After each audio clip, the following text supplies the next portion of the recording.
হরিদেবপুরে আবাসিক স্কুলে ছাত্রীদের শ্লীলতাহানি, থানার অদূরেই হোস্টেল, সেখানে যৌন নির্যাতনের অভিযোগ। হরিদেবপুরের ঘটনা, কারা করছেন? হোস্টেল ওয়ার্ডেনের স্বামীর বিরুদ্ধেই অভিযোগ।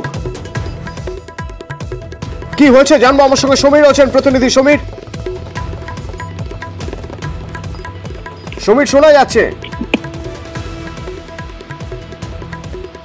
সমীর, কি অভিযোগ? হরিদেবপুরের ঘটনা, হরিদেবপুরের আবাসিক স্কুলে কি হয়েছে বলে অভিযোগ উঠছে? হ্যাঁ, দেখো হরিদেবপুরে কেওড়াপুকুর সেন্ট জেস্টেভ স্কুলে হোস্টেলের শ্লীলতাহানি শিকার দুই ছাত্রী। অভিযোগ, লেডিস হোস্টেলের মধ্যে একটি হোস্টেলের মধ্যে সমস্ত কর্মীরা, মহিলারা হোস্টেলে থাকতো। সেই হোস্টেলের মধ্যে একজন বিয়ে করে এখানে, তারপরে এখানে আসে স্বামী হোস্টেলে। সেই হোস্টেলের কাছেই যোগাযোগ করা হয় মিশনের কাছে।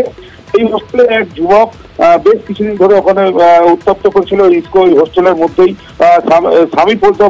স্বামী প্রথমে ছাত্রীকে যৌন নির্যাতন করে, তারপর ওই ছাত্রীকে যৌন নির্যাতন করার পরে যখন রবিবার অভিভাবকরা যখন জানতে পারে, আস্তে আস্তে অভিভাবকরা যখন জড়ো হয়, ওদের ছাত্রীদের নিয়ে যেতে শুরু করে, তখন কিছু অভিভাবক সঙ্গেই ওই হরিদেবপুর থানায় অভিযোগ দায়ের করে। অভিযোগ দায়ের করলেই সঙ্গে সঙ্গে হোস্টেল থেকে তিন অভিযুক্তকে অ্যারেস্ট করে আজ আলিপুর কোর্টে তোলা হয় বলে জানা গেছে। ধন্যবাদ।